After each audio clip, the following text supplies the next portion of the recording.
Cyber fraud కేసుల్లో చిక్కుకొని విదేశాల్లో పట్టుబడ్డ వారి తరలింపు ప్రక్రియ వేగవంతం అవుతుంది. మయన్మార్ నుంచి మరో 270 మందితో హైదరాబాద్కు విమానం చేరుకుంది. దీనికి సంబంధించి పూర్తి డీటెయిల్స్ మా కరెస్పాండెంట్ సుస్మిత మనకి అందిస్తారు. సుస్మిత, సైబర్ ఫ్రాడ్ కేసుల్లో చిక్కున్న చాలా మందికి తీసుకొచ్చే ప్రయత్నంలో ఇవాళ హైదరాబాద్ చేరుకుంటుంది విమానం. డీటెయిల్స్ ఏంటి?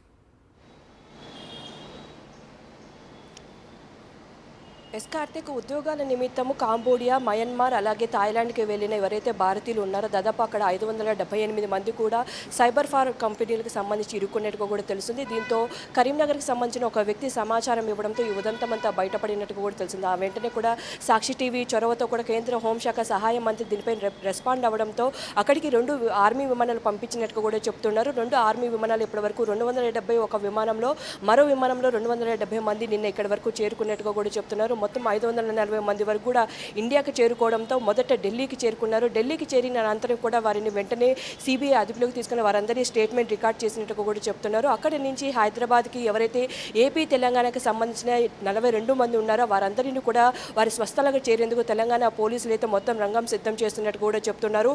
మొదట నిన్న సాయంత్రం శంషాబాద్ విమానాశ్రయానికి ఏపీ తెలంగాణకు చెందిన 42 మంది ఇక్కడ చేరుకున్నారు. వెంటనే మీడియా కంట పడకుండా ఆ 42 మందిని కూడా పోలీసులు ఒక రహస్య ప్రదేశంలో ఉంచి వారిని విచారిస్తున్నట్టు కూడా చెప్తున్నారు. ఆ తర్వాత విచారణ అనంతరం కూడా వారిని అందరినీ ఏపీ తెలంగాణ ఎక్కడైతే వారి స్వస్థలాలు ఉన్నాయో వారు అక్కడికి పంపించే అవకాశం ఉన్నట్టుగా కూడా చెప్తున్నారు. అయితే కొలువుల నిమిత్తం లక్షల రూపాయలు చూపించడంతో అందరూ కూడా ఆ ప్రదేశాలకు వెళ్ళడం, అక్కడ ఇరుక్కోవడంతో కూడా అక్కడ బాధితులు ఇక్కడికి ఫోన్ చేసి చెప్పడం ద్వారా ఈ విషయం అంతా బయటపడినట్టుగా కూడా చెప్తున్నారు. సో మొత్తంగా ఆ మైసూర్ ప్రాంతం ఏదైతే థాయిలాండ్లో మైసూర్ ప్రాంతం నుంచి మొత్తం 540 మందిని కూడా ఈ భారతదేశానికి తీసుకొని వచ్చారు. వారందరినీ కూడా వారి స్వస్థలాలకు పంపించడంతో పూర్తిగా కూడా అలర్ట్గా ఉండాలని చెప్తున్నారు. ఏదైనా పత్రికా ప్రకటనలు కానీ ఎక్కడైనా ఆన్లైన్లో కానీ అలర్ట్స్ వస్తే కానీ దాని ప్రకారంగా చెక్ చేసుకొని అక్కడ సైబర్ ఫ్రాడ్ కంపెనీలు లేకపోతే వేరే ఇతర ఏమైనా కంపెనీలను చెక్ చేసుకొని ఆ ఉద్యోగాల్లో చేరాలని కూడా అధికారులు సూచిస్తూ ఉన్నారు. ఈ నేపథ్యంలో మొత్తం అక్కడ ఎంతమంది ఉన్నారో వారందరినీ కూడా భారతదేశానికి తీసుకొచ్చినట్టుగా కూడా తెలుస్తుంది. Karthik, right, thank you Susmitha.